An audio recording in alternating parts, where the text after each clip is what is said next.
What the headlines tell us is that there was some kind of landslide victory in Iowa that shows that Trump is going to lead the charge. None of that is true. Do I say that because I think that Trump is not a viable candidate? Not at all. Trump only won by a very narrow margin in that Iowa caucus. That means half of the committed, passionate, hardcore Republicans that were there for the caucus almost did not vote for Trump.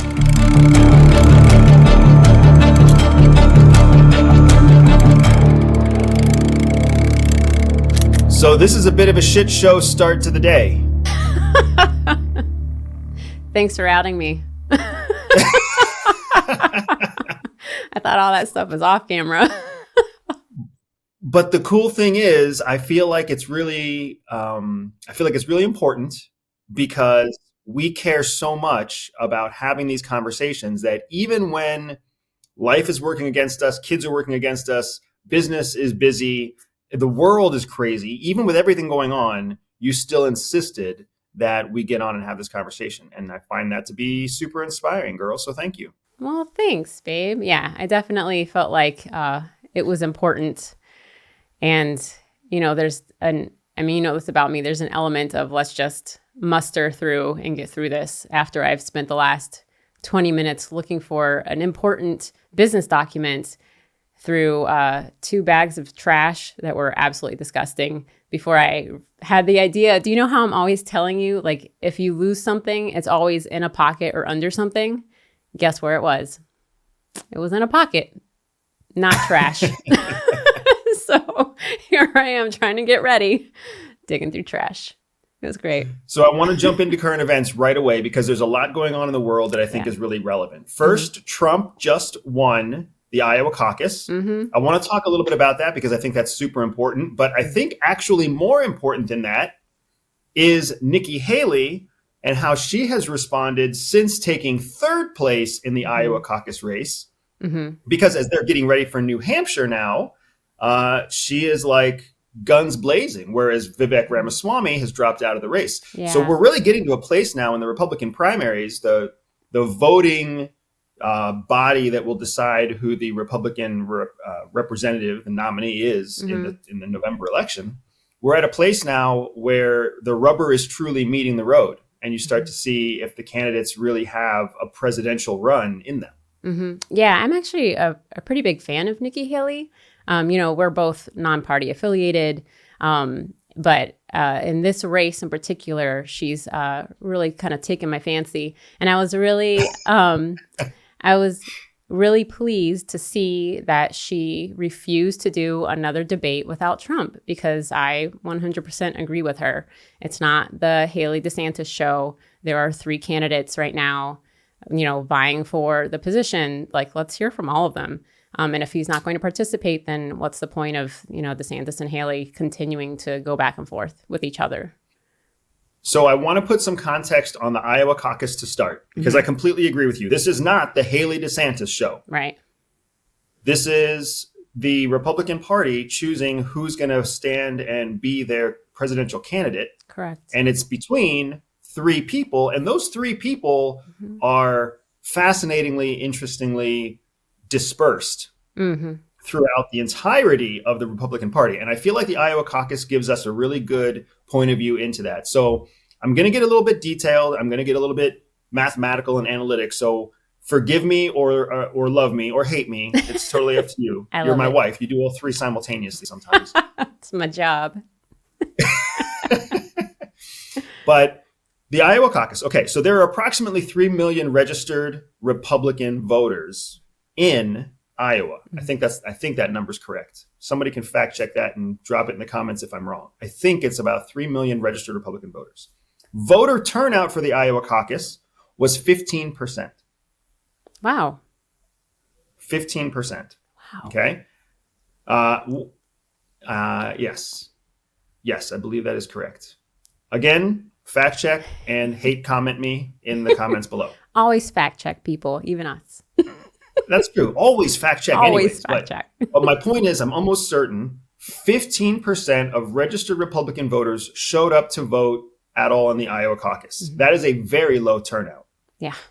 Also, it is a caucus, which is a very specific meeting of people that is actually very time consuming and very difficult with a high level of rigor and standards before you can even get in. So essentially, when you have a caucus on Monday night in one of the coldest winters in history, what you're really doing is you're creating hardship upon hardship upon hardship so that only the most fervent, only the most dedicated, only the most politically charged Iowa Republicans even show up to complete the caucus.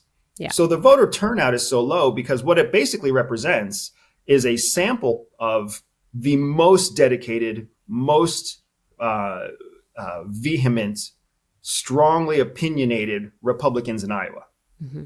And then they go through the whole caucus process and they decide that Trump is their candidate. They decide that Trump is their candidate with a 51% vote. That means half of the committed, passionate, like hardcore Republicans that were there for the caucus, half of them almost did not vote for Trump. So Trump only won amongst a very dedicated group by a very narrow margin in that Iowa caucus. Do I say that because I think that Trump is not a viable candidate? Not at all. I say that because what the headlines tell us is that there was some kind of landslide victory in Iowa that shows that Trump is going to lead the charge. No, none of that is true. There was a very important analytical event that happened in Iowa that shows that Trump is leading, but that there are two other very viable candidates who are close on his heels in even one of the most difficult voting environments among some of the most passionate Republican voters. Let me get off my soapbox. Thank you for letting me geek out. I totally want to get your thoughts. No, I think I love everything that you just said. And the two things that I find super fascinating, one that I've always found really interesting about our country is that we don't make it easier for people to vote. So many countries, for example, vote on a weekend. So people don't have to take time off of work. I know that you are supposed to be allowed by your job to go vote, but in practice, I mean, that really is challenging for people. So I've always found it so fascinating that the United States doesn't make it easier for the population to vote. The second thing. And it's funny, I'm just going to pile onto that real quick because you're totally right. Voting is compulsory in Australia. In a number of countries. We have Juneteenth. We can make up new federal holidays. Why can't we just make it easy so that there's a day off where people vote? I'm sorry, go ahead. No, the other thing that I find interesting is, which I think is tied to, the fact that it's not compulsory to vote, the fact that we don't make it, easier for people to vote, is the idea that, I feel like political discourse in the United States also isn't as open as it is in some other countries. In many other countries, it is totally acceptable and normal to talk about politics at the dinner table. And it's not cutthroat. It's not aggressive. Maybe there's strong opinions and feelings,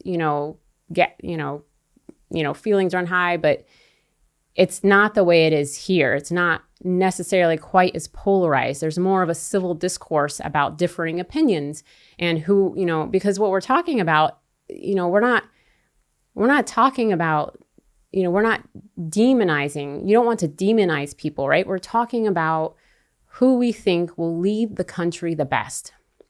And one of the issues I have with these numbers and how the media reports them and the polling in particular, is that I worry, in the vein of influence, right? I worry that these numbers that the media puts out there when for example, the caucus happens or polling numbers are reported, that it discourages people from feeling like their vote counts. Because even if all the media sources and all the polling says, Trump's a shoo-in, Trump's the winner, Trump's going to get it.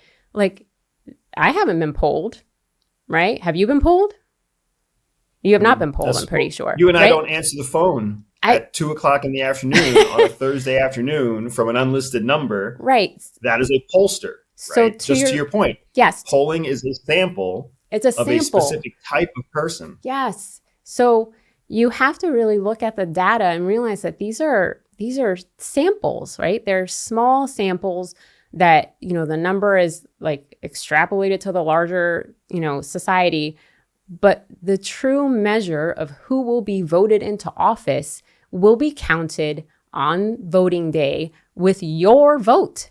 So you just have to show up, right? It doesn't matter. I mean, maybe Trump is the clear winner, right? Maybe there are, maybe 60% of the American population really does want to vote for him. But we'll never really know unless everybody goes out and votes for the candidate that they want in office, the candidate that they think can lead this country, right? Because that's what we're talking about, right? We're talking about a leadership role, a civil service role, right? Who will serve the American people best?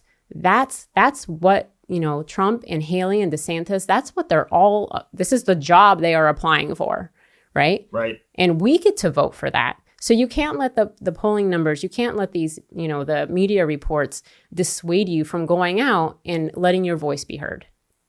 I love that. I think that you're nailing it on the head when you say that people feel a sense, they do. They have a very emotional reaction to what they see in terms of political progress, especially on the election campaign. Yes. Right? On the presidential campaign being the most public of all campaigns. Mm-hmm.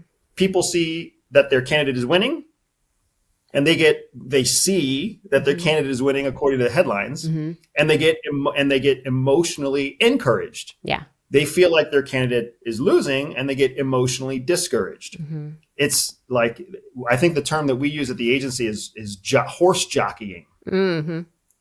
And the first time in history that we really saw how horse jockeying worked against the United States was during the Vietnam War, when every battle, every day, there was a death count, there was a scoreboard, there was a win-loss statement.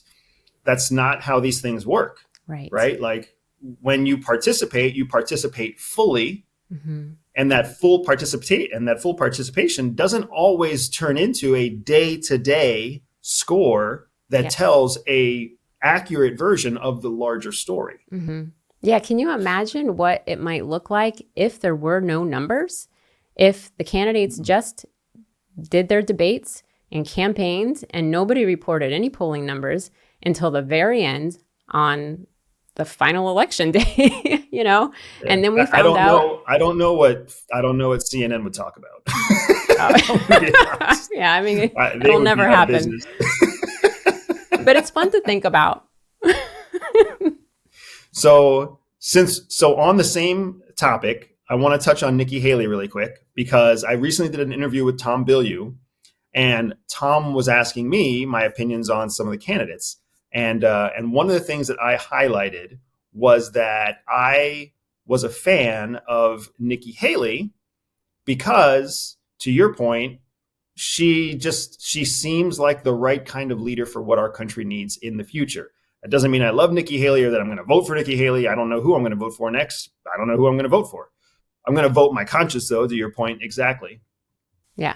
But when I look at the lineup of Republican candidates, she is the most moderate of the voices. And I feel like what our country needs right now is a more moderate voice instead of these extreme voices that we're so accustomed to hearing and so accustomed to responding to. Yeah, I agree. I mean, when I look at the record of the three Republican candidates, and I see how they comport themselves, because I really am huge on, these people are public servants, right? They are voted into office to represent the public, to represent us as Americans, and to serve the United States. So when I look at the three of them, I can't say I agree with everything that Nikki Haley says, that I agree with all of her positions, but honestly, I don't agree with all of the positions of any presidential, any president or any presidential candidate. So, but I do feel like she is the most moderate out of the three. And I feel like she represents, when you listen to her speak, she represents what I feel like a public servant, a civil servant should be. She's not trying to make incendiary comments to gain the favor of one side or another. She speaks in a way where, whether or not you disagree with her, she believes in the path that she is putting forward, right? She believes that path is actually the best path for the country. Right. Now you mentioned not agreeing with everything Nikki Haley says. And I want to make sure that everyone listening to our conversation understands that we're not promoting Nikki Haley. Right. But of all the candidates that I see lining up right now, I do think that there are some things that she is doing that are very interesting and very different from what we've seen candidates do in the past. And I appreciate that. Yeah. One of the things that I think was a recent interesting error that I think she is turning into a very opportunistically positive strategy. And then maybe you saw this. She claimed that the United States has never been a racist country. Did you see that? I did not see that. During a recent town hall, while she's prepping for New Hampshire, she said the United States has never been a racist country. Mm-hmm. And I flat out disagree with that. Like, I think that is a categorically wrong statement. However, she is doing a fantastic job of defending her way forward, what we would call fighting forward through the argument, right? Instead of backpedaling, she is fighting forward, which means she's doubling down and expanding and explaining and using the opportunity, using the attacks, the media attacks, as a way of being able to further expand her campaign narrative. It's a brilliant move on Nikki Haley's part. Nikki, if you're watching, whoever your campaign manager is doing the right thing. Yeah. But essentially, she has taken this narrative of the United States has never been racist. She is now leaning into that to say that the founding fathers said that the country was based on the idea that all men are created equal. So while we have made mistakes in the past, and while we have had to figure out how to lead a country of equals, along the way, we have fallen short of our objective. But aspirationally, we were always saying that all men are created equal. It's always been our objective. So again, fantastic way of kind of doubling down on that conservative idea that, the founding fathers, all men are created equal. It's the land of opportunity. Fantastic way of fighting forward through that argument. However, while the founding fathers did say that they want all men to be created equal, I don't know that they necessarily had the definition of all men that we have now. I think the definition of a man as a founding father was a white landowning male, whereas now we define humankind as mankind. Mm-hmm. And that includes women who didn't have the right to vote when the founding fathers were here, and African Americans who didn't have the right to vote when the founding father was here. Mm-hmm. And, the litany of other things that we have come to accept as socially represented voting adults, mm-hmm. right? Transgender, self-identification, foreign immigrants, people who are seeking political asylum. Like, there's a whole litany of different ways that people can vote now. And that was not something I think that the founding fathers thought of when they were newly transplanted here and made the statement of all men being created equal. So, I have to disagree with Nikki. As much as I like her, I have to disagree here. Our country has absolutely been racist. Our country is working through how it will stop being racist. Mm-hmm. But I do believe that we are at a place where your race does not immediately discount your opportunities in the future. I think that's a huge victory for us that nobody seems to give America credit for internally. Like, does race still matter? Yes. Does gender still matter? Yes. I would say we're still extremely ageist, and we're still extremely social class biased. The wealthy get more, the poor get less, kind of thing. But I do believe that we have broken through the barrier in many ways of our racist past, where your race and your color and your accent no longer immediately prevent you from having certain opportunities. Yeah, I think progress has definitely been made. And I think there's two interesting things about Haley. One is that she comes from an immigrant family. So but it's interesting to me is she comes from an immigrant family, which might make you surprised to hear her say something like that, unless you've talked to a lot of immigrant families who actually feel the same way that she does, right? I've had friends from a number of immigrant families who were very successful when they immigrated to America. And for them, America is the promised land, right? America is the dream, right? They are living the American dream. So to them, they're like, I don't know what you guys are talking about, racism.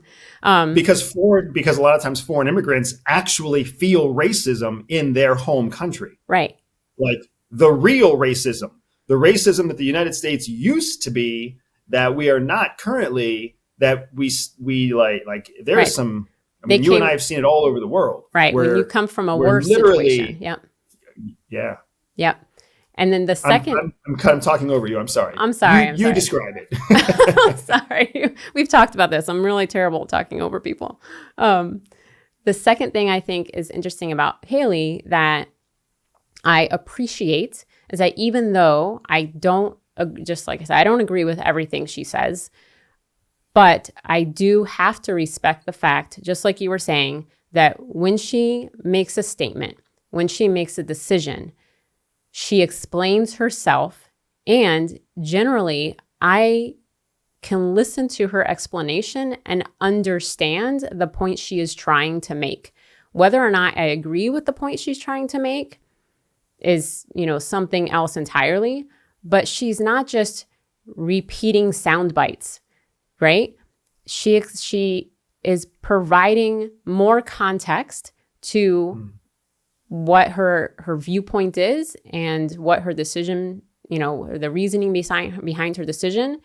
And I have to respect the fact that she does that, because that is how discourse happens, right? That's how, ideas flow back and forth, is by somebody being able to express their position, right? Whether you agree with it or not is totally separate, and you can always, but if they can't express themselves first, you can't even take that next step of, going back and forth in that exchange of ideas. So she has that ability, and I like that about her.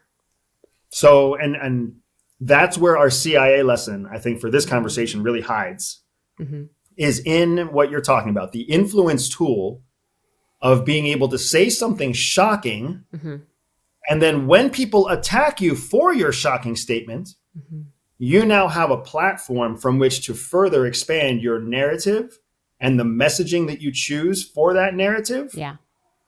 That drives home your true intent. Yeah. And that is something that, again, I'm not sure whether Nikki Haley's campaign manager designed this or whether they just did a smart thing when she was at a town hall and said, and misspoke. I misspeak all the time. So I totally understand. It's easy to misspeak when you're the one standing in front of the camera. Yeah. But it's a brilliant move now, because it is that fighting forward strategy of, I just said something. It got a lot of attention. If I say I'm sorry and correct myself, I lose all that attention. Yeah. But if I fight my way forward and I defend my position, I will only create even more attention. So it's a fantastic move. I think it's a brilliant move. And to your point, it gives the influencer, it gives the operator a chance to spread a new idea. Yeah. So I want to put Nikki Haley aside for a second. She's using this influence tactic, and she's using it well. There is somebody who also made headlines last week who is not using this influence tactic well, but who has a fantastic new idea to share. Do you remember when you and I talked the week that the new Argentinian president was elected? Yep. Do you know where I'm going already? Yeah. Yeah, I do. He's fascinating. He is so interesting. Yeah. So President Javier, is it Milei? How do you pronounce his last name in Spanish? Millei. You put me on the spot. Oh, because somebody told me. You're the Spanish speaker. I'm just a Spanish bumbler. I'm not going to do it because somebody told me I said somebody's name wrong on another podcast. So I haven't heard it said out loud. Gosh. I'm going to guess. So first of all, the person who corrected you on the other podcast was Josh. Josh, while he is a great friend, he is a massive jerk.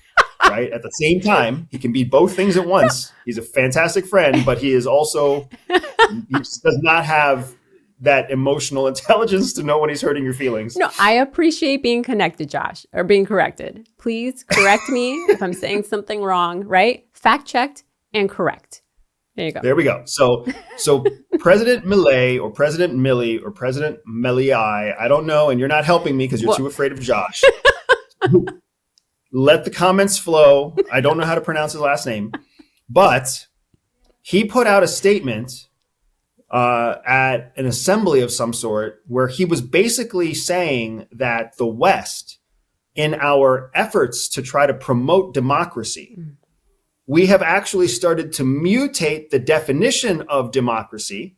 Mm-hmm. And as a result, we are forcing our own people, slipping ourselves closer and closer to socialism instead of a democratic society, because we have mistaken our efforts to support democracy by instead promoting the ideas of collectivism. Now, he says it in a beautiful way, translated into English. So it must have been effing gorgeous in Spanish, because when he presents it in English, it's brilliant.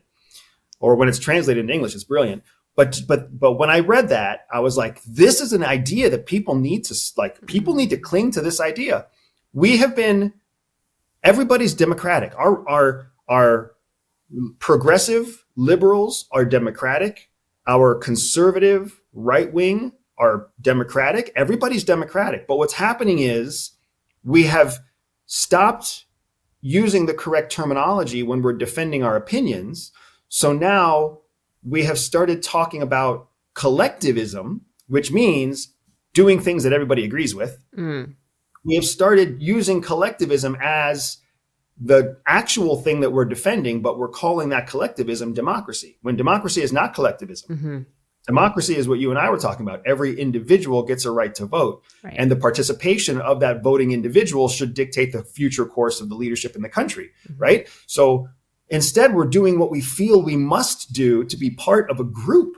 And the more that we let ourselves fall victim to the idea that we have to do what's accepted by others, the more that we fall prey to the idea of collectivism, the closer we get to falling and slipping into the exact socialist outcome that so many of us are afraid of. Right? Yeah. What do they call it? Because we start thinking as a society instead of thinking like individuals. I'm sorry. I was still on my soapbox. No, sorry.